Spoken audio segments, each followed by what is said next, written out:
Hi, hello. Welcome to my YouTube channel.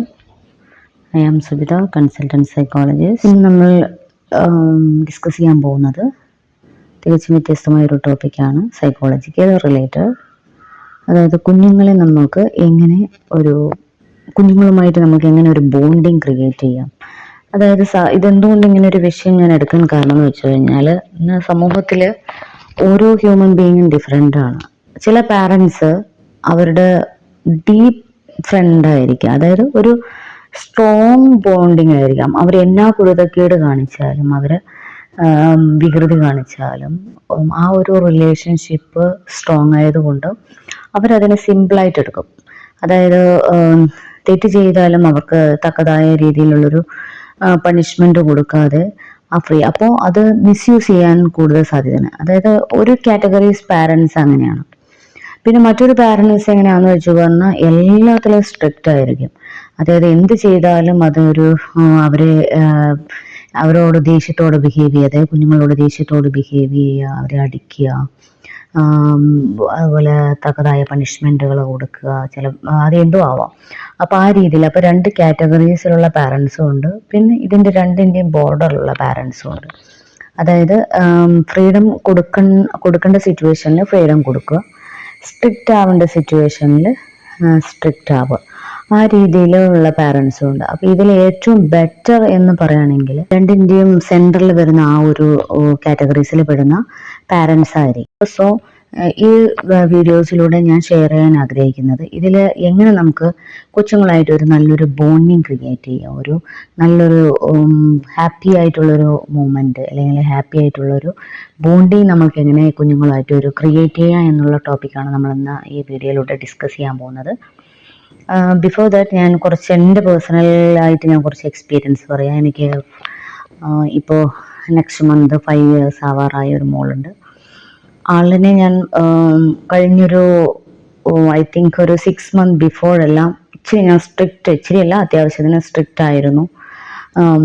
തെറ്റ് കണ്ടു കഴിഞ്ഞാൽ സ്ട്രോങ് ആയിട്ട് പണിഷ്മെൻ്റ് എല്ലാം കൊടുക്കുമായിരുന്നു. അപ്പോൾ ഓട്ടോമാറ്റിക്കലി കൊച്ചിൻ്റെ അച്ഛൻ ഗൾഫിലായതുകൊണ്ട് തന്നെ എനിക്ക് കൊച്ചിനെ ആ സ്ട്രിക്റ്റ് ആവും തോറും കൊച്ചി എന്നിൽ നിന്നും ഒരു മെൻ്റലി ഒരു ഗ്യാപ്പ് വരുന്ന ഒരു ഫീലിങ്സ് എനിക്ക് ഉണ്ടായി തുടങ്ങി. അതായത് കൊച്ചിനൊരു ഇമോഷണൽ അറ്റാച്ച്മെന്റ് എന്നിൽ നിന്ന് പോകുന്നത് പോലെ എനിക്ക് ഫീൽ. ആസ് എ സൈക്കോളജിസ്റ്റ് എന്ന ആയിട്ട് പോലും എനിക്ക് കൊച്ചിൻ്റെ ചില കുറുമ്പുകൾ കാണിക്കുമ്പോൾ നമ്മുടെ കൺട്രോൾ പോകുന്ന രീതിയിലോട്ട് പോയി. അപ്പോൾ എനിക്കിതിനെക്കുറിച്ച് അറിഞ്ഞിട്ട് പോലും എനിക്ക് ആ സമയത്ത് കൊച്ചിന് ആ രീതിയിലോട്ട് പണിഷ്മെന്റ് കൊടുക്കുന്ന രീതിയിലോട്ടാണ് എൻ്റെ മൈൻഡ് സെറ്റിങ്ങും പോയിക്കൊണ്ടിരുന്നത്. അപ്പോൾ കൊച്ചിൻ്റെ ആ ഒരു ചേഞ്ചസ് ഞാൻ മനസ്സിലാക്കിയപ്പോൾ പിന്നീട് എന്നിൽ കുറച്ച് മാറ്റങ്ങൾ വരുത്താൻ ഞാൻ തീരുമാനിച്ചു. ആ രീതിയിലോട്ട് മാറ്റം വരുത്തിയപ്പോൾ ആ മോൾക്ക് എന്നോടുണ്ടാവുന്ന ആ ഒരു ഇമോഷണൽ ആ ഒരു ഗ്യാപ്പ് ഓട്ടോമാറ്റിക്കലി കുറയുന്നതായിട്ടും പിന്നീട് എന്നോട് നല്ലൊരു അറ്റാച്ച്മെന്റ് വരുന്നതായിട്ടും എനിക്ക് ഫീൽ ചെയ്തു. ഇത് ഞാൻ ഫ്രാങ്ക് ആയിട്ടാണ് നിങ്ങളോട് പറയുന്നത്. സോ ഇതുപോലുള്ള ഒരുപാട് പാരൻസ് ഇപ്പം ഞാൻ മുൻപ് ചെയ്ത ആ ഒരു രീതിയിലെല്ലാം ചെയ്യുന്ന പാരൻസ് ഉണ്ടാവാം. അല്ലെങ്കിൽ ഇതൊന്നും ചെയ്യാതെ ഒരു കുരുത്തക്കേട് കാണിച്ചാലും പണിഷ്മെന്റ് കൊടുക്കാതെ നടക്കുന്ന ഒരു സെക്ഷൻ പാരൻസും ഉണ്ടാവും. സോ അപ്പം നമ്മൾ എങ്ങനെ കുഞ്ഞുങ്ങളുമായിട്ടൊരു ബോണ്ടിങ് ക്രിയേറ്റ് ചെയ്യും, അത് മാത്രമല്ല ഇതിലൂടെ അവരെ എങ്ങനെ ഒരു ബെറ്റർ ആയിട്ടുള്ളൊരു കുട്ടിയാക്കി വളർത്തിയെടുക്കാം എന്നതാണ് നമ്മൾ ഇതിലൂടെ ഡിസ്കസ് ചെയ്യാൻ പോകുന്നത്. അപ്പോൾ അത് ഓരോന്നായിട്ട് നമുക്ക് വിശദീകരിക്കാം. First one, to express our emotion in front of them. അതായത് നമ്മുടെ ഇമോഷൻസ്, പ്രത്യേകിച്ച് പോസിറ്റീവ് ഇമോഷൻസ്, അത് നമ്മൾ കുഞ്ഞുങ്ങളുടെ മുൻപിൽ എക്സ്പ്രസ് ചെയ്യുക. കാരണം എന്ന് പറഞ്ഞാൽ ഇപ്പം ഞാനൊരു അമ്മയാണ്. ആ ഒരു അമ്മ എന്ന നിലയ്ക്ക് നമ്മളുടെ ലൈഫ് എന്ന് പറയുന്നത് തന്നെ നമ്മളുടെ മക്കൾക്ക് വേണ്ടിയിട്ടാണ്. പക്ഷെ അത് നമ്മൾ ഒരിക്കലും അവരുടെ മുൻപിൽ അവർക്ക് എക്സ്പ്രസ് ചെയ്താലേ ഇമോഷൻസ് നമുക്ക് അറിയത്തുള്ളൂ. അതിപ്പോൾ നമ്മൾ കരയുന്ന ഒരു സങ്കടമാണെങ്കിൽ നമ്മളത് എക്സ്പ്രസ് ചെയ്യും. പക്ഷെ നമ്മളുടെ ആ ഒരു ലവ്, അല്ലെങ്കിൽ നമുക്ക് ആ കുട്ടികളുണ്ടാവുന്ന ഒരു ഇഷ്ടം നമ്മൾ ഒരിക്കലും എക്സ്പ്രസ് ചെയ്യല് ഭൂരിപക്ഷം പാരൻസിനും കാണാറില്ല അല്ലെ. അപ്പോൾ നമ്മുടെ ഇമോഷൻസ് അവരോടുള്ളത് ഡെഫിനറ്റ്ലി എക്സ്പ്രസ് ചെയ്യുക. അത് എക്സ്പ്രസ് ചെയ്യാന്ന് ഉദ്ദേശിക്കുന്നത് എനിക്ക് നിന്നോട് ഇഷ്ടമുണ്ട് എന്നല്ല പറയാം. നമ്മൾ അതിൻ്റെ കുറേ നോൺ വെർബൽ രീതിയിൽ നമ്മൾ അപ്രോച്ച് ചെയ്യണം. ഫോർ എക്സാമ്പിൾ പറയുകയാണെങ്കിൽ നമ്മളിപ്പോൾ അവരെ ഹഗ് ചെയ്യുക, ഇടയ്ക്കൊന്ന് നമ്മൾ അവരുടെ നെറ്റിയിലോ അല്ലെങ്കിൽ കവിളത്തോ ഉമ്മ കൊടുക്കുക, അവരുടെ തലയിൽ നമ്മളിങ്ങനെ തലോടുക. ഇതൊക്കെ നമ്മൾക്ക് അവരോടുള്ള ഒരു ഇഷ്ടം അവരിലോട്ട് ഫീൽ ചെയ്യും. അവർക്ക് ആ ഒരു എൻ്റെ പാരൻസിന് എന്നോടൊരു റിയൽ ലവ് ഉണ്ടെന്നൊരു ഫീലിങ്സ് അവർക്ക് വരുത്തുന്ന രീതിയിലോട്ട് നമ്മളുടെ എക്സ്പ്രഷൻ കാണിക്കണം. കാരണം എന്ന് വെച്ചാൽ നമ്മുടെ മനസ്സിലുള്ള ആ ഒരു ഇഷ്ടം ഒരിക്കലും കൊച്ചുങ്ങൾക്ക് കണ്ടുപിടിക്കാനോ അല്ലെ കൊച്ചുങ്ങളത് എൻ്റെ അമ്മയ്ക്ക് എന്നോട് ഇഷ്ടമുണ്ട്, ഇത് അമ്മ ഞാൻ ചെയ്യുന്നത് കൊണ്ടാന്ന് തിരിച്ചറിയാനുള്ള പ്രായമായിട്ടില്ല. അപ്പോൾ നമ്മൾ ഈ രീതിയിലോട്ട് അവരോട് അപ്രോച്ച് ചെയ്യുക. അതാണ് ഫസ്റ്റിൽ നമ്മളൊന്ന് പറയുന്നത്, ടു എക്സ്പ്രസ് അവർ ഇമോഷൻ എന്ന് പറയുന്നത്. പക്ഷെ അത് പറഞ്ഞിട്ട് നമ്മൾ തെറ്റ് കാണുമ്പോൾ തല്ലരുത് എന്നല്ല ഞാൻ പറയും. ഇപ്പോൾ തെറ്റ് കണ്ടു കഴിഞ്ഞു കഴിഞ്ഞാൽ നമ്മൾ അവരെ പറഞ്ഞ് മനസ്സിലാക്കുക. ചെറിയ പണിഷ്മെന്റ് എന്ന് ഉദ്ദേശിക്കുന്നത് എന്താണോ അവർ ചെയ്യുന്നത് അത് അവരെ കൊണ്ട് തന്നെ ക്ലിയർ ചെയ്യിപ്പിക്കുന്ന രീതിയിലോട്ട് അവരുടെ മൈൻഡ് സെറ്റിങ്സ് മാറ്റിയെടുക്കുക. പിന്നെ നമ്മളുടെ ഇമോഷൻസ് അവരുടെ മുൻപിൽ എക്സ്പ്രസ് ചെയ്യുക. പക്ഷേ ഒട്ടുമിക്ക പാരൻസും ചെയ്യുന്നത് ദേഷ്യം പാവങ്ങൾ മാത്രമാണ് കുഞ്ഞുങ്ങളുടെ മുൻപിൽ എക്സ്പ്രസ് ചെയ്യുന്നത്. അപ്പോൾ നമ്മൾ മാക്സിമം പോസിറ്റീവായിട്ടുള്ള ഇമോഷൻസ് കുഞ്ഞുങ്ങളുടെ മുൻപിൽ എക്സ്പ്രസ് ചെയ്യാൻ നോക്കുക. And to appreciate about their good things. അതായത് അവർ എന്തെങ്കിലും കാര്യങ്ങൾ ചെയ്യും. ഇപ്പോൾ ചില കുട്ടികൾ തനിയെ എഴുതുന്നതായിരിക്കാം, അല്ലെങ്കിൽ എന്തെങ്കിലും അവർ നിസ്സാര ഒരു പേപ്പറിൽ എന്തെങ്കിലും പിക്ചർ വരയ്ക്കുന്നതായിരിക്കാം, അല്ലെങ്കിൽ അവരെന്തെങ്കിലും ഒരു കാര്യം ചെയ്യുമ്പോൾ അത് പെർഫെക്റ്റ് ആയിട്ടില്ലെങ്കിൽ പോലും അതിനെ നമ്മൾ അപ്രീഷിയേറ്റ് ചെയ്യുക. അയ്യോ സൂപ്പറായിട്ടുണ്ട്, മിടുക്കനാണേ എന്നെല്ലാം പറഞ്ഞ് അവരെ അപ്രീഷിയേറ്റ് ചെയ്യുമ്പോൾ അവർക്ക് വീണ്ടും അതുപോലുള്ള കാര്യങ്ങൾ ചെയ്യാനും അല്ലെങ്കിൽ അതല്ലാതെ മറ്റൊരു കാര്യം ചെയ്യാനും അവർക്കൊരു ഇൻട്രസ്റ്റും താല്പര്യവും കൂടും. കാരണം നമ്മൾ എന്നാ ചെയ്യുമ്പോഴും അതിനെ ഇമ്പ്രൂവ് ആക്കാൻ വേണ്ടിയിട്ടാണ് നമ്മൾ ശ്രമിക്കേണ്ടത്, അല്ലാതെ അതിനെ ഇല്ലാതാക്കാൻ ശ്രമിക്കരുത്. ഒട്ടുമിക്ക ആൾക്കാരും ചെയ്യുന്നതാണ്, നമ്മളൊരു കുട്ടി ചെയ്യുമ്പോൾ ഇതൊന്നും അത്ര കൊള്ളത്തില്ല എന്ന് പറയുമ്പോൾ അവർക്ക് ആ ഒരു സൈഡിലോട്ടുള്ള ഒരു ഇൻട്രസ്റ്റ് പാടെ ഇല്ലാതാവും.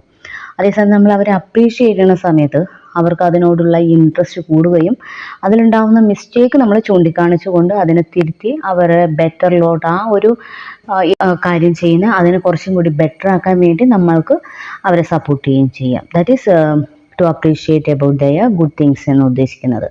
ദെൻ തേർഡ് എന്ന് പറയുന്നത് ടു റെസ്പെക്ട് ദം. അതായത് ഇത് ഒട്ടുമിക്ക പാരൻസിലും കാണാത്തൊരു കാര്യമാണ്. ഞാൻ കുഞ്ഞിന് പണിഷ്മെൻറ്റ് കൊടുക്കുമായിരുന്നെങ്കിലും കുഞ്ഞിന് ഞാൻ റെസ്പെക്റ്റ് കൊടുക്കുന്ന ഒരു കാറ്റഗറീസാണ്. കാരണം എന്ന് വെച്ചാൽ റെസ്പെക്റ്റ് കൊടുക്കുക പറഞ്ഞാൽ അവർ വരുമ്പോൾ എഴുന്നേറ്റ് നിൽക്കണം, അല്ലെങ്കിൽ അങ്ങനെയല്ല ഉദ്ദേശം. കാരണം അവരുടേതായ രീതിയിൽ അവർ ചെയ്യുന്ന ഒരു കാര്യത്തിനും അവരെയും തിരിച്ച് റെസ്പെക്റ്റ് ചെയ്യണം. അതായത് respect means give and take പോളിസിയാണ്. അതിപ്പോൾ നമ്മുടെ സെയിം ഏജോ അല്ലെങ്കിൽ നമ്മളെക്കാൾ സീനിയേഴ്സ് എന്നല്ല, നമ്മുടെ മക്കളോടാണെങ്കിലും നമ്മൾക്ക് അവർ തരുന്ന റെസ്പെക്റ്റ് പോലെ തന്നെ തിരിച്ച് നമ്മൾ അവരോടും ഒരു റെസ്പെക്റ്റ് രീതിയിൽ മാത്രമേ അവരോട് അപ്രോച്ച് ചെയ്യാൻ പാടത്തുള്ളൂ.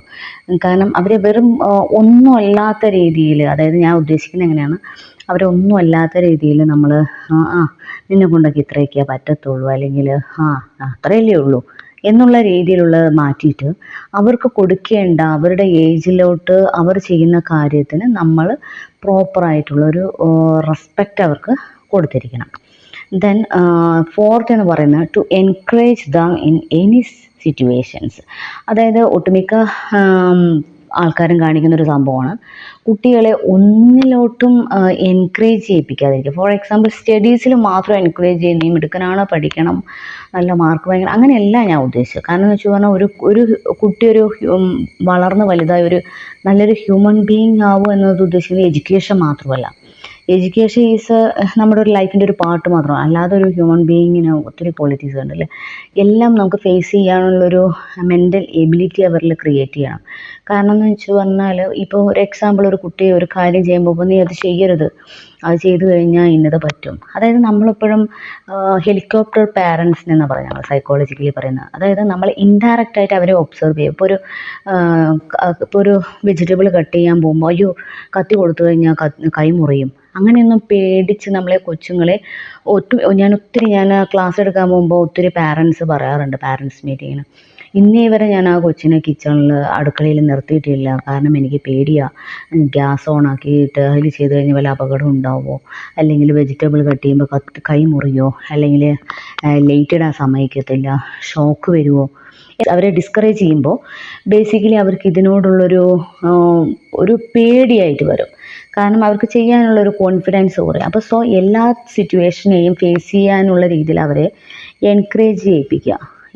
എന്ത് ഇപ്പോൾ ഒരു എന്തെങ്കിലും ഇപ്പോൾ ഒരു ജനലിലൊക്കെ കയറി പോവുകയാണെങ്കിൽ അയ്യോ നീ കയറരുത് വീഴും എന്ന് പറയരുത്. കാരണം നമ്മൾ ശ്രദ്ധിച്ച് അവരെ നോക്കി നോക്കി നിന്നുകൊണ്ട് അവരോട് കയറാൻ പറയാം. അപ്പോൾ അവർക്കതൊരു ഫസ്റ്റ് നമ്മൾ ഏതൊരു കാര്യം ചെയ്യുമ്പോഴും കുട്ടികളെ ഫസ്റ്റ് ഒന്ന് വീഴാം ഇല്ലേ. അപ്പോൾ വീണ് തന്നെയാണ് നമ്മൾ പഠിക്കുക. അപ്പോൾ അതുകൊണ്ട് ഒരു കാര്യത്തെയും നമ്മൾ എൻകറേജ് ചെയ്യാതിരിക്കരുത്. ഏതൊരു സിറ്റുവേഷനും അവർ ചെയ്യാൻ പോകുമ്പോൾ അവർ എന്ത് കാര്യങ്ങൾ ചെയ്യുകയാണെങ്കിലും പഠിക്കുന്ന കാര്യത്തിലായാലും ഇപ്പോൾ സാധാരണ കുഞ്ഞുങ്ങൾക്ക് എനിക്കറിയാവുന്ന കുറച്ച് ഫാമിലീസ് ഉണ്ട്. അവർ കുഞ്ഞുങ്ങൾക്ക് 10 വയസ്സ് വരത്തേക്കും ബ്രഷ് ചെയ്ത് കൊടുക്കാറുണ്ട്, അല്ലെങ്കിൽ കുളിപ്പിച്ച് കൊടുക്കാറുണ്ട്. കാരണം പാരൻസ് പറയുന്നത് അയ്യോ അവർ കുളിച്ച് കഴിഞ്ഞാൽ നീറ്റ് ആവത്തില്ല എന്ന് പറഞ്ഞിട്ട്.